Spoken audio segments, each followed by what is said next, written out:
അത്യുന്നതനാം ദൈവമങ്ങേ ശക്തി എന്നിൽ പ്രകടമാക്കൂ. അത്യുന്നതനാം ദൈവമങ്ങേ ശക്തി എന്നിൽ പ്രകടമാക്കൂ.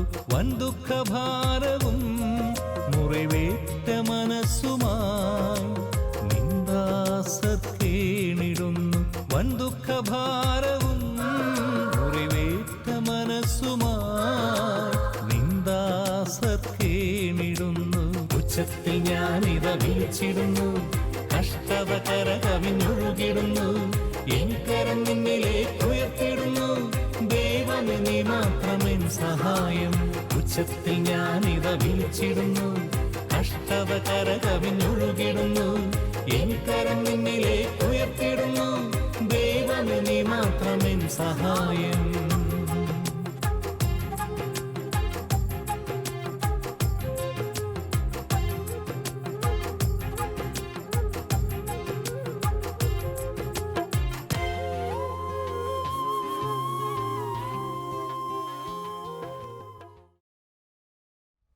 കർത്താവ് എത്രയോ നല്ലവനാണെന്ന് നിങ്ങൾ തന്നെ രുചിച്ചറിയുവിൻ.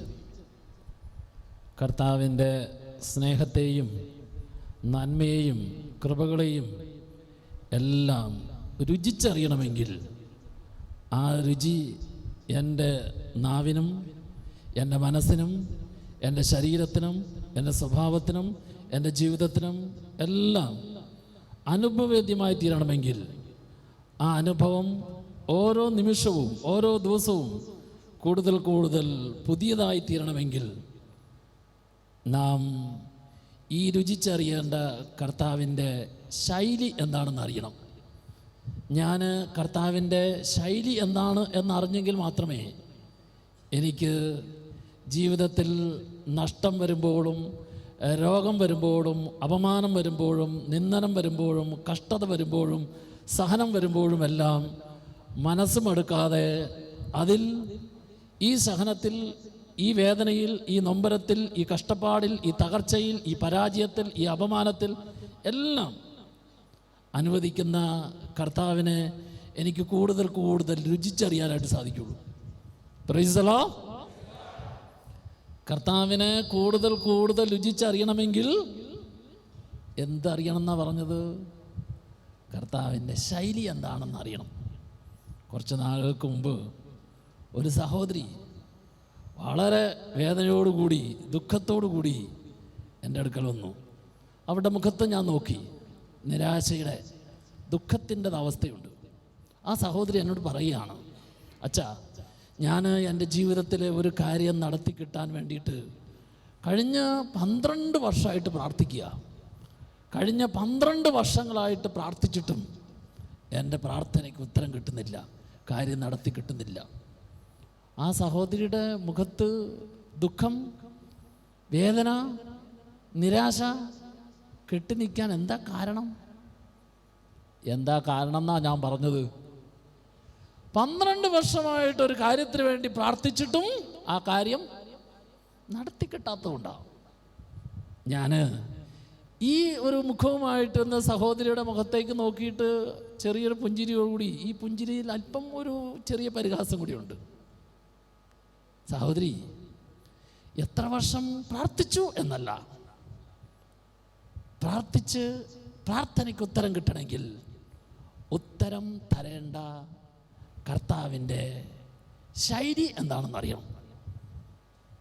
പ്രാർത്ഥനയ്ക്ക് ഉത്തരം തരേണ്ട, പ്രാർത്ഥനയ്ക്ക് അനുഗ്രഹം തരേണ്ട, പ്രാർത്ഥനയിൽ സൗഖ്യം തരേണ്ട, പ്രാർത്ഥനയിൽ വിജയം തരേണ്ട, പ്രാർത്ഥനയിൽ ഉയർച്ച തരേണ്ട കർത്താവിൻ്റെ മുമ്പിൽ എൻ്റെ മനസ്സ് ദുഃഖിക്കാതിരിക്കണമെങ്കിൽ, നിരാശപ്പെടാതിരിക്കണമെങ്കിൽ, പരാതി പറയാതിരിക്കണമെങ്കിൽ, അസ്വസ്ഥപ്പെടാതിരിക്കണമെങ്കിൽ ഞാൻ ഇതിനെല്ലാം ഉത്തരം തരേണ്ട കർത്താവിൻ്റെ ശൈലി എന്താണെന്ന് അറിയണം. Price the Lord. കർത്താവ് എത്രയോ നല്ലവനാണെന്ന് പറയൂ. രുചിച്ചറിയണം. ആ രുചി എനിക്ക് ആസ്വദിക്കാൻ സാധിക്കണമെങ്കിൽ, അനുഭവിക്കാൻ സാധിക്കണമെങ്കിൽ, ആ രുചിയിൽ സന്തോഷം തോന്നണമെങ്കിൽ, ആ രുചിയിൽ അഭിമാനം തോന്നണമെങ്കിൽ, ആ രുചിയിൽ ആനന്ദം തോന്നണമെങ്കിൽ ഈ രുചി തരുന്നവൻ്റെ ശൈലി എന്താണെന്ന് അറിയണം. നിങ്ങൾക്കറിയാവോ കർത്താവിൻ്റെ ശൈലി എന്താണെന്ന്? അറിയാവോ? ഒന്നുമില്ല, അറിയാമെന്ന് പറ, അല്ല ഇല്ലെന്ന് പറ, നല്ല എനിക്ക് തുടങ്ങാൻ പറ്റുള്ളൂ. കർത്താവിൻ്റെ ശൈലി എന്താണെന്ന് അറിയാവോ? അറിയാം, പക്ഷേ അച്ഛൻ പറയാൻ പോകുന്നതാണോ എന്നൊരു സംശയം കൊണ്ട് എന്താ ഉണ്ടാതിരുന്നേക്കാം. ഞാൻ ആ സഹോദരിക്ക് കർത്താവിൻ്റെ ശൈലി എന്താണെന്ന് പറഞ്ഞു കൊടുത്തു. ആ സഹോദരിക്ക് പറഞ്ഞു കൊടുത്ത് നിങ്ങൾ കേൾക്കുമ്പോൾ നിങ്ങൾക്ക് മനസ്സിലാവുമല്ലോ, ഇല്ലേ? നമ്മുടെ ഒക്കെ ഉള്ളിൽ ചിലപ്പോഴൊക്കെ തോന്നാറില്ലേ, ഞാൻ എത്രയോ ധ്യാനം കൂടി, എത്ര വിശുദ്ധ കുർബാനയിൽ പ്രാർത്ഥിച്ചു, എത്ര നേർച്ച നേർന്നു, എത്ര നൊവേന ചൊല്ലി, എന്നിട്ട് എന്തുകൊണ്ടാണ് എനിക്ക് നടത്തി കിട്ടാത്തത്? എന്തുകൊണ്ടാണ് ഈ രോഗം മാറാത്തത്, ഈ സഹനം മാറാത്തത്, ഈ നഷ്ടം മാറാത്തത്, പരാജയം മാറാത്തത്, കടബാധ്യം മാറാത്തത്, എൻ്റെ ജീവിത പങ്കാളിയുടെ ദുശീലം എന്തുകൊണ്ട് മാറുന്നില്ല? എന്നൊക്കെ ചിന്തിക്കും. അങ്ങനെ ചിന്തിച്ച് ആ ചിന്ത നമ്മുടെ മനസ്സിലൊരു ഭാരമായി, ദുഃഖമായി, വേദനയായി, നൊമ്പരമായി അനുഭവപ്പെടുന്നുണ്ടെങ്കിൽ അതിൻ്റെ കാരണം ഞാൻ കർത്താവിൻ്റെ ശൈലി അറിയാത്തതുകൊണ്ടാണ്. കർത്താവിൻ്റെ ശൈലി അറിഞ്ഞാൽ, കർത്താവിൻ്റെ ശൈലി അറിയുന്തോറും എനിക്ക് ആ കർത്താവിനെ കൂടുതൽ കൂടുതൽ എന്ത് ചെയ്യാൻ സാധിക്കും? അതെങ്കിലും പറയൂ, രുചിച്ചറിയാൻ സാധിക്കും. ഞാൻ ആ സഹോദരിക്ക് കർത്താവിൻ്റെ ശൈലി പറഞ്ഞു കൊടുത്തു. കർത്താവിൻ്റെ ശൈലി, കരമുയർത്തി കരമുയർത്തി കൈ കുഴഞ്ഞാലേ അവൻ ഇറങ്ങി വരുള്ളൂ, അതാണ് അവൻ്റെ ശൈലി. Praise the Lord. കരമുയർത്തി കരമുയർത്തി കൈ കുഴഞ്ഞാലേ അവൻ ഇറങ്ങി വരുള്ളൂ, അതാണ് അവൻ്റെ ശൈലി എന്ന് പറഞ്ഞാൽ, നിന്റെ ആഗ്രഹത്തിന് വേണ്ടി, നിന്റെ ആവശ്യത്തിന് വേണ്ടി, നിന്റെ പ്രാർത്ഥനയ്ക്ക് വേണ്ടി ദൈവത്തിന്റെ തിരുമുമ്പിലേക്ക് നീ അതുമായി കരമുയർത്തി, ആ കരം ഉയർന്നു നിൽക്കണം. കരമുയർത്തി കരമുയർത്തി കൈ കുഴഞ്ഞാലേ അവൻ ഇറങ്ങി വരുള്ളൂ, അതാണ് അവൻ്റെ ശൈലി. സ്വരമുയർത്തി സ്വരമുയർത്തി സ്വരം പോയാലേ അവൻ ഇറങ്ങി വരുള്ളൂ, അതാണ് അവൻ്റെ ശൈലി. കരഞ്ഞ് കരഞ്ഞ് കണ്ണീരൊഴുകിയാലേ അവൻ ഇറങ്ങി വരുള്ളൂ, അതാണ് അവൻ്റെ ശൈലി. മുട്ടുകൊത്തി മുട്ടുകൊത്തി മുട്ടുപൊട്ടിയാലേ അവൻ ഇറങ്ങി വരുള്ളൂ, അതാണ് അവൻ്റെ ശൈലി. പ്രാർത്ഥിച്ച് പ്രാർത്ഥിച്ച് പ്രാർത്ഥന ഒരു അനുഭവമാക്കി മാറ്റിയാലേ അവൻ ഇറങ്ങി വരുള്ളൂ, അതാണ് അവൻ്റെ ശൈലി. സഹിച്ച് സഹിച്ച് സഹനപരം അനുഭവമാക്കി മാറ്റിയാലേ അവൻ ഇറങ്ങി വരുള്ളൂ, അതാണ് അവൻ്റെ ശൈലി. ഈ കർത്താവിൻ്റെ ശൈലി അറിഞ്ഞാലേ എനിക്ക് അവനെ രുചിക്കാൻ പറ്റൂ. ഞാൻ അവനെ രുചിച്ചറിഞ്ഞാൽ മാത്രമേ അവൻ്റെ സ്വഭാവത്തിൻ്റെ ഭാഗമാകുള്ളൂ. ആ സ്നേഹം, ആ കരുണ, ആ അനുകമ്പ, ആ വാത്സല്യം, ആ ഔദാര്യം, അത് എൻ്റെ സ്വഭാവത്തിൻ്റെ ഭാഗമായി മാറണം. കർത്താവ് എത്രയോ നല്ലവനാണെന്ന് രുചിച്ചറിയാൻ പറയുമ്പോൾ, ഞാൻ ഇത് എൻ്റെ സ്വന്തമാക്കി മാറ്റുമ്പോഴാണ് ജീവിതത്തിൽ ഏതെല്ലാം പ്രശ്നങ്ങളും നഷ്ടങ്ങളും തകർച്ചകളും അപമാനങ്ങളും വന്നാലും അവയോരോന്നും എൻ്റെ കർത്താവിനെ എനിക്ക് കൂടുതൽ കൂടുതൽ രുചിച്ചറിയുന്നതിന് വേണ്ടിയിട്ടാണ് എന്ന ബോധ്യത്തിലേക്ക് വരുള്ളൂ. അതിന് ഞാൻ കർത്താവിൻ്റെ ശൈലി എന്താണെന്ന് അറിയണം. മനസ്സിലായോ? സ്വരമുയർത്തി സ്വരമുയർത്തി സ്വരം പോയാലേ, പോകാൻ തുടങ്ങിയാലേ, അതൊന്ന് കുറഞ്ഞാലേ അവൻ ഇറങ്ങി വരുള്ളൂ, അതാണ് അവൻ്റെ ആ ശൈലി. നീ രുചിച്ചറിയണം. കരഞ്ഞ് കരഞ്ഞ് കണ്ണീരൊഴുകിയാലേ, ചിലപ്പോൾ കണ്ണീര് വറ്റിയാലേ, ചിലപ്പോൾ കണ്ണീരില്ലാതായാലേ അവൻ ഇറങ്ങി വരുള്ളൂ. എന്തിനാ ആ താമസം അനുവദിക്കുന്നത്? എന്തിനാ ഈ കൈ കുഴയുന്നോടം വരെ കർത്താവ് താമസം അനുവദിക്കുന്നത്? താമസം അനുവദിക്കുന്തോറും അത് കൂടുതൽ കൂടുതൽ വലിയതിനെ, കൂടുതൽ കൂടുതൽ വിലപ്പെട്ടതിനെ, കൂടുതൽ കൂടുതൽ ഉയർന്നതിനെ, കൂടുതൽ കൂടുതൽ ശക്തിയുള്ളതിനെ തരാൻ വേണ്ടിയിട്ടാണ്. Price the Lord. അതുകൊണ്ട് തിരിച്ചറിഞ്ഞോ, എവിടെ താമസമുണ്ടാകുന്നു, എവിടെ കാത്തിരിപ്പിന്റെ നാളുകൾ കൂട്ടുന്നു, അതിനനുസരിച്ച് ആരെ കാത്തിരിക്കുന്നോ ആ കാത്തിരിക്കുന്നവനുമായിട്ടുള്ള ബന്ധം കൂടുതൽ കൂടുതൽ ആഴപ്പെടുകയാണ്. ഈ ബന്ധം കൂടുതൽ കൂടുതൽ ആഴപ്പെടുമ്പോഴാണ് ആഴപ്പെടുന്ന ബന്ധത്തിൽ അതിൻ്റെ രുചി വർദ്ധിക്കുക. Praise the Lord, praise the Lord.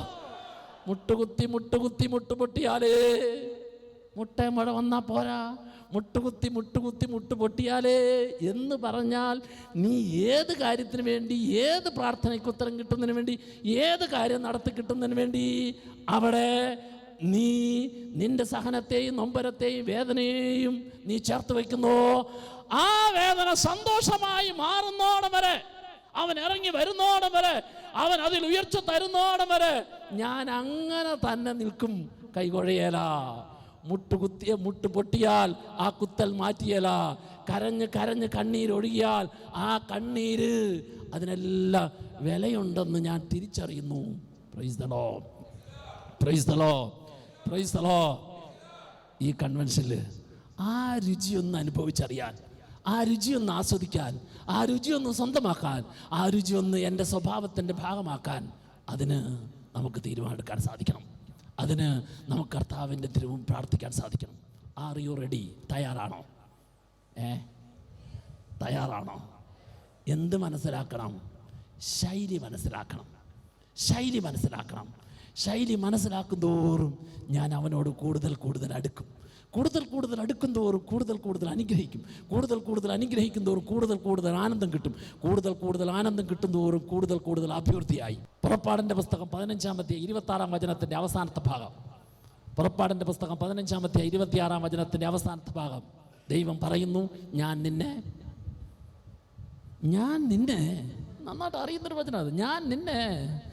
ഞാൻ നിന്നെ സുഖപ്പെടുത്തുന്ന കർത്താവാണ്. Price the Lord.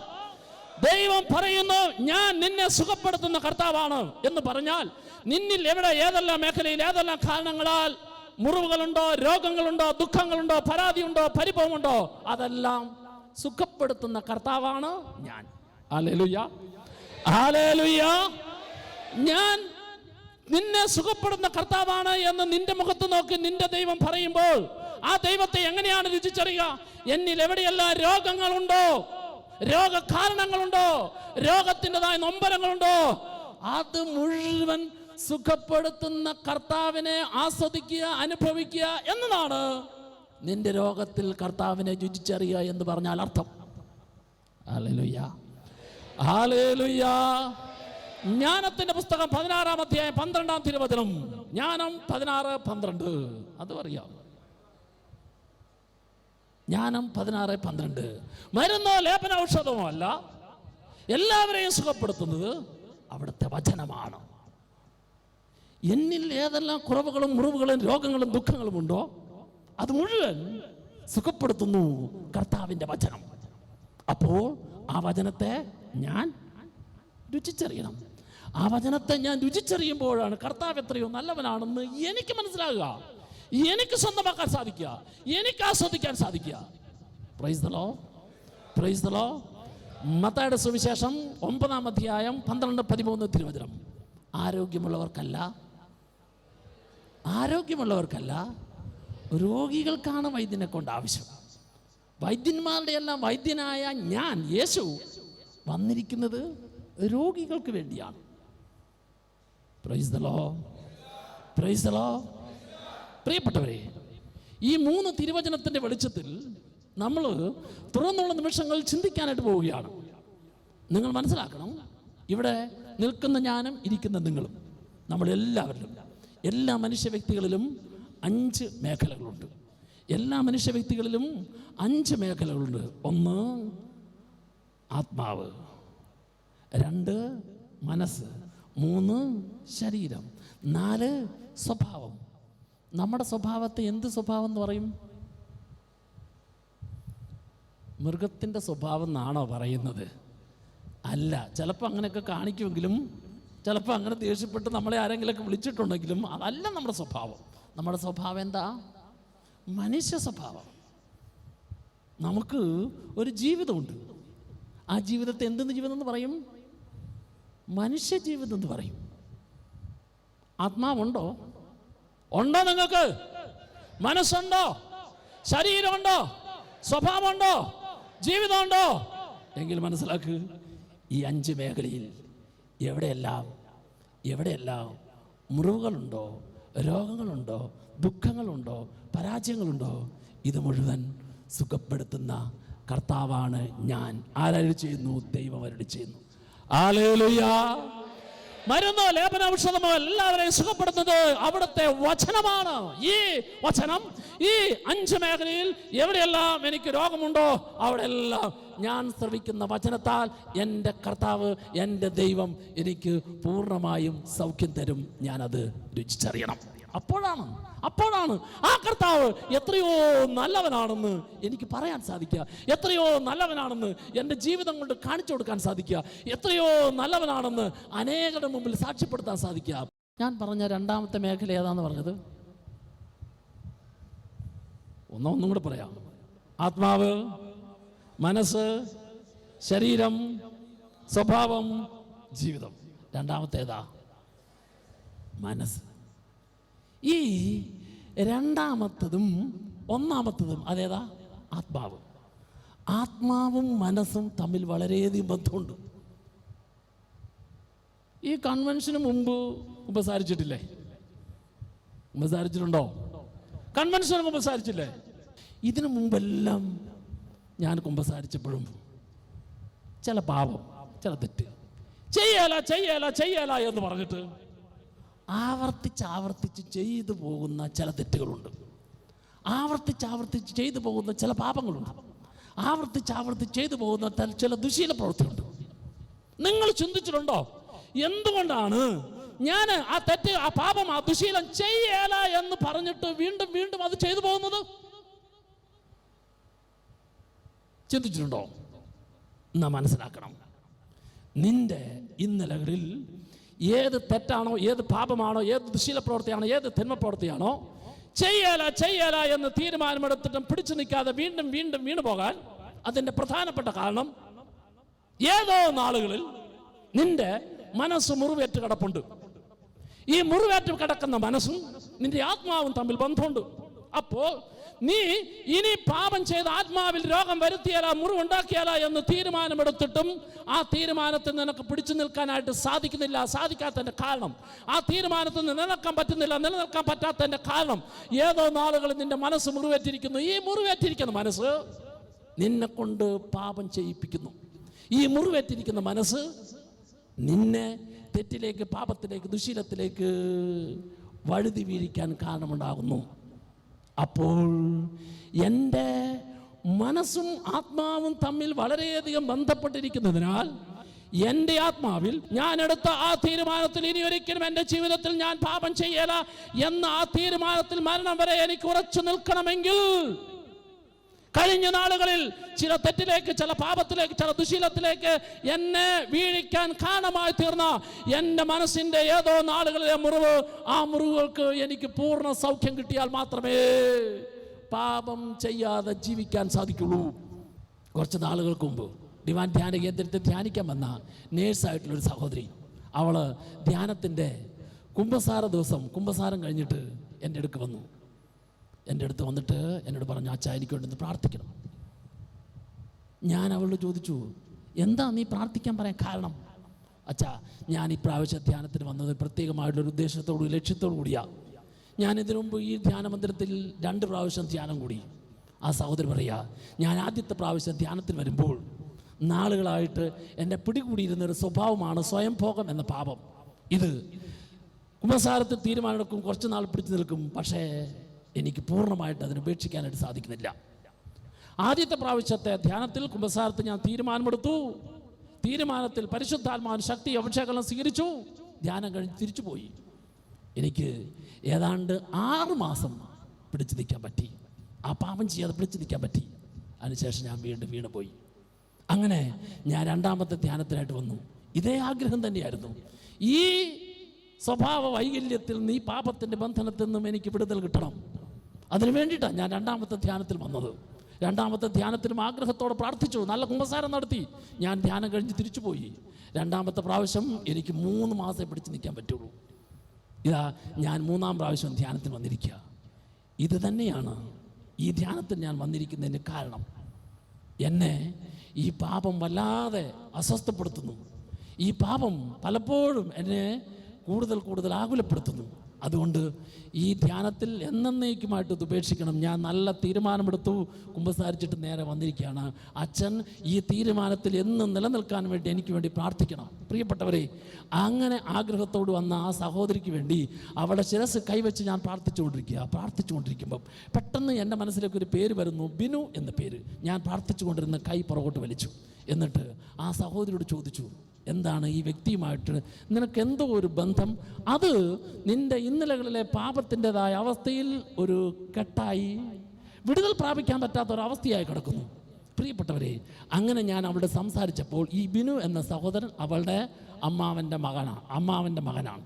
അവൾ ഹൈസ്കൂൾ ക്ലാസ്സിൽ പഠിച്ചിട്ട് 10ാം ക്ലാസ് വരെ പഠിച്ചുകൊണ്ടിരുന്നത് അമ്മ വീട്ടിൽ നിന്നുകൊണ്ടാണ്. ഇവളുടെ അമ്മ ഏറ്റവും ഇളയതും ഇവൾ താമസിക്കുന്ന വീട്ടിലെ ആ അമ്മാവൻ ഏറ്റവും മൂത്തും, അമ്മാവൻ്റെ മകൻ. അവന് കുറച്ച് പ്രായമുണ്ട്. ഇവള് 7ാം ക്ലാസ്സിൽ പഠിക്കുമ്പോൾ 12 വയസ്സ് പ്രായമുള്ളപ്പോൾ ഈ അമ്മാവൻ്റെ മകൻ ഇവളെ പല പ്രാവശ്യം ദുരുപയോഗിച്ചു. അന്ന് ഈ തെറ്റിൻ്റെ ഈ പാപത്തിൻ്റെ ഗൗരവം എന്താണെന്ന് അറിയത്തില്ല. പിന്നീട് ഇതിനെക്കുറിച്ച് അവൾ മനസ്സിലാക്കിയപ്പോൾ എൻ്റെ ലൈംഗിക പരിശുദ്ധിയെ കളങ്കപ്പെടുത്തി ആ തെറ്റിലേക്ക് എന്നെ നയിച്ചു. ഇവർക്ക് ആ അമ്മാവൻ്റെ മകൻ ബിനുവോട് കടുത്ത ദേഷ്യമായി.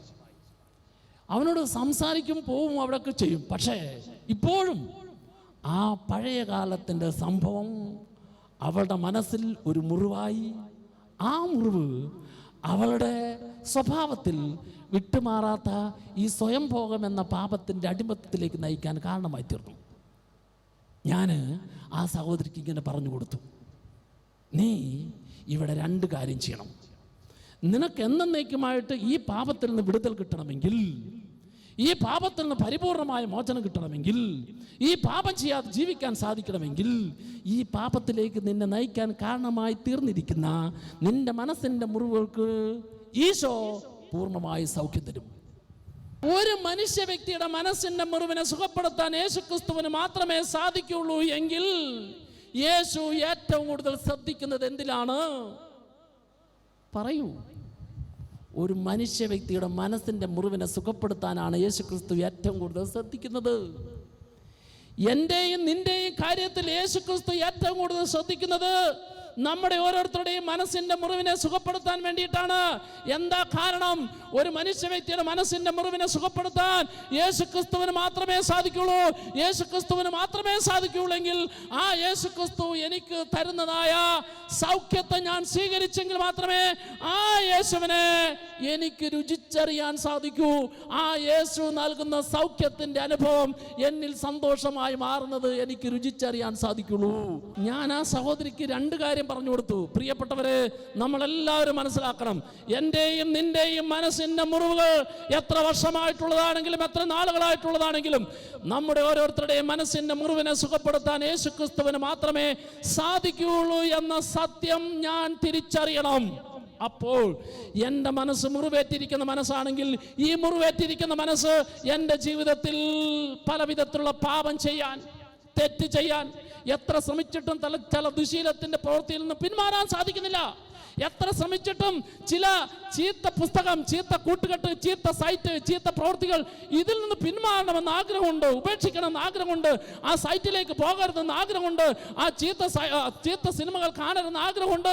പക്ഷേ സാധിക്കുന്നില്ല.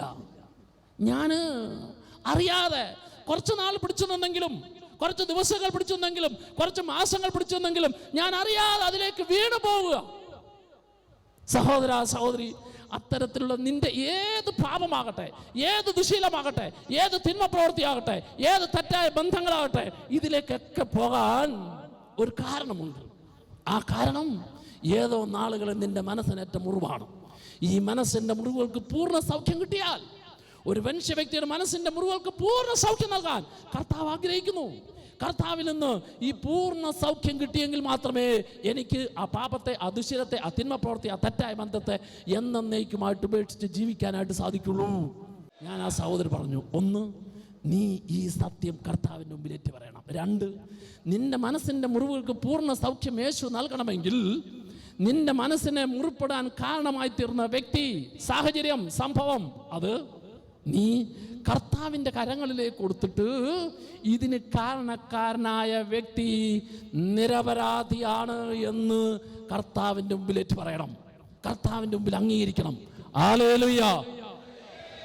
എങ്ങനെയാണ് എന്നെ ദ്രോഹിച്ച, എന്നെ കുറ്റപ്പെടുത്തിയ, എന്നെ കളിയാക്കിയ, എൻ്റെ പേര് ദുഷിപ്പിച്ച, എന്നെ ദുരുപയോഗിച്ച ഒരു വ്യക്തി എങ്ങനെ നിരപരാധിയാണ് എന്ന് പറയാൻ പറ്റും? സഹോദര, സഹോദരി, നിരപരാധിയാണെന്ന് പറയണമെങ്കിൽ ഞാൻ ഇങ്ങനെ ആ വ്യക്തി എന്നോട് ചെയ്യരുത്, എന്നോട് പറയരുത്, എന്നോട് പ്രവർത്തിക്കരുത്, എന്നെ ദ്രോഹിക്കരുത്, എന്നെ പീഡിപ്പിക്കരുത് എന്ന സത്യം അയാൾ അറിയാത്തതുകൊണ്ടാണ്. ആ സത്യം അയാൾ അറിഞ്ഞിരുന്നു എങ്കിൽ അയാൾ ചെയ്യലായിരുന്നു. അപ്പോൾ ആ സത്യം അറിയാത്തത് കൊണ്ട് അത് ചെയ്തതാണെങ്കിൽ ആ സത്യം അറിയാത്ത ചെയ്ത വ്യക്തിയെ ഞാൻ നിരപരാധിയായി കണ്ടേ പറ്റൂ. എന്തിനാണ്?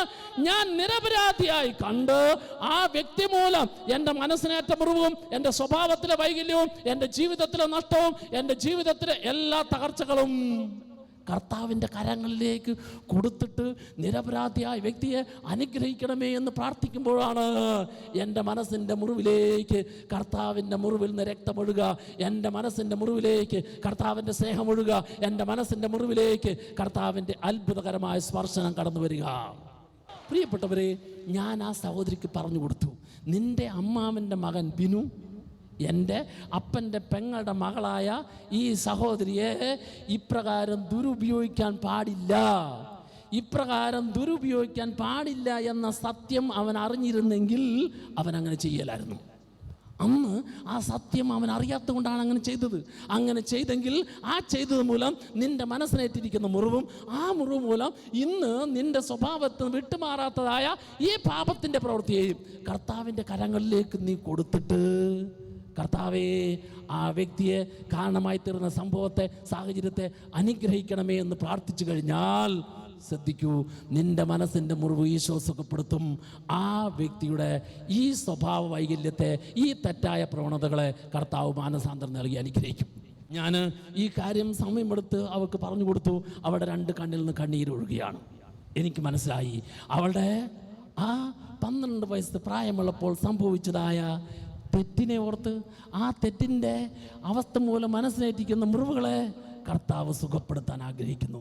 ഞാൻ അവൾക്ക് വേണ്ടി പ്രാർത്ഥിച്ച ശേഷം അവളോട് പറഞ്ഞു, നീ വ്യാഴാഴ്ച ദിവസം ധ്യാനത്തിൻ്റെ ആന്തരിക സൗഖ്യ ആരാധനയിൽ നിൻ്റെ 12 വയസ്സ് പ്രായമുള്ളപ്പോൾ സംഭവിച്ച ഈ കാര്യത്തെയും അതുമൂലം നിൻ്റെ മനസ്സിനേറ്റ മുറിവുകളെയും, ആ മുറിവ് മൂലം നാളിന്ന് വരെ നിൻ്റെ സ്വഭാവത്തോട് പറ്റിച്ചേർത്ത് കിടക്കുന്ന ഈ പാപത്തിൻ്റെ പ്രവൃത്തിയെയും കർത്താവിൻ്റെ കരങ്ങളിലേക്ക് കൊടുത്തിട്ട്, കർത്താവേ ആ വ്യക്തിയെ, ആ സാഹചര്യത്തെ, ആ സംഭവത്തെ അനുഗ്രഹിക്കണമെന്ന് നീ പ്രാർത്ഥിച്ചാൽ നിനക്ക് പൂർണ്ണമായ ആന്തരിക സൗഖ്യം കിട്ടും. നിനക്ക് പൂർണ്ണമായ ആന്തരിക സൗഖ്യം കിട്ടിയാൽ പിന്നെ ഒരിക്കലും ഈ പാപം നിന്റെ ജീവിതത്തിൽ നിനക്ക് ചെയ്യാതെ ജീവിക്കാൻ സാധിക്കും. Price the Lord. ഞാൻ ഉപദേശിച്ചതുപോലെ അവൾ ധ്യാനത്തിനായിട്ട് പോയി. പ്രിയപ്പെട്ടവരെ, വ്യാഴാഴ്ച ആന്തരിക സൗഖ്യ ആരാധനയിൽ ആ സഹോദരി കർത്താവിനോട് പ്രാർത്ഥിച്ചു. വെള്ളിയാഴ്ച ധ്യാനം കഴിഞ്ഞ് തിരിച്ചു പോകുന്നതിന് മുമ്പ് ആ സഹോദരി വീണ്ടും എൻ്റെ അടുക്കൽ പ്രാർത്ഥിക്കാനായിട്ട് വന്നു. വലിയ സന്തോഷമുണ്ട് അച്ഛാ, ഇന്നലത്തെ ആന്തരിക സൗഖ്യ ആരാധനയിൽ എൻ്റെ കണ്ണിൽ നിന്ന് കണ്ണീര് ധാരധാരയായി ഒഴി. എൻ്റെ കർത്താവ് ഇന്നലകളിൽ സംഭവിച്ച എല്ലാ മനസ്സിൻ്റെ മുറിവുകളെയും, ആ മുറിവ് മൂലം കഴിഞ്ഞ നാളുകളിൽ എൻ്റെ സ്വഭാവത്തോട് പറ്റിച്ചേർന്ന് കിടക്കുന്നിരുന്ന എല്ലാ വിധത്തിലുള്ള പാപത്തിൻ്റെ അവസ്ഥകളെയും പൂർണ്ണമായും ഏറ്റെടുത്ത് ഞാൻ നിന്നെ സ്വതന്ത്രയാക്കിയിരിക്കുന്നു. എൻ്റെ ഉള്ളിൽ എൻ്റെ കർത്താവ് എനിക്ക് വലിയൊരു ഉറപ്പ് നൽകി എന്നെ അനുഗ്രഹിച്ചു. എനിക്ക് വലിയ സന്തോഷമുണ്ട്.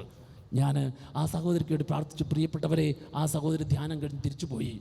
ഏതാണ്ട് ഒരു 2 വർഷം കഴിഞ്ഞപ്പോൾ ആ സഹോദരി ധ്യാനത്തിൽ കൂടാനായിട്ട് വീണ്ടും വന്നു. ധ്യാനത്തിൽ കയറുന്നതിന് മുമ്പ് ആ സഹോദരി എൻ്റെ അടുക്കൽ വന്നിട്ട് പറഞ്ഞു, അച്ഛൻ എന്നെ ഓർക്കുന്നുണ്ടോ? അപ്പം ഞാൻ ആ സഹോദരിയുടെ മുഖം കുറച്ചൊക്കെ എനിക്ക് ഓർമ്മയുണ്ട്. അവൾ കാര്യം പറഞ്ഞു. എന്നിട്ട് സന്തോഷത്തോടെ ആ സഹോദരി പറയുക, അച്ഛാ, ഞാൻ ഈ ആഴ്ചയിൽ ധ്യാനിക്കാൻ വന്നിരിക്കുന്നത് എൻ്റെ വിവാഹമെല്ലാം ഉറപ്പിച്ചിരിക്കുകയാണ്.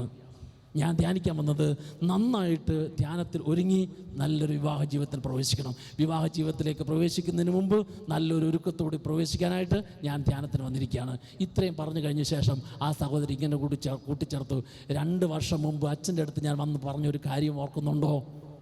ഞാൻ പറഞ്ഞു, ഓർക്കുന്നു. ആ സഹോദരി പറയുക, അച്ഛാ, ആ ധ്യാനം കഴിഞ്ഞ് തിരിച്ചു പോയതിനു ശേഷം പിന്നീട് ഒരിക്കലും എൻ്റെ ജീവിതത്തിൽ സ്വയം ഭോഗം എന്ന പാപം ഞാൻ ചെയ്തിട്ടില്ലെന്ന് മാത്രമല്ല, ആ പാപത്തിലേക്ക് നയിക്കുന്ന ഒരു പ്രേരണ പോലും എനിക്കുണ്ടായിട്ടില്ല.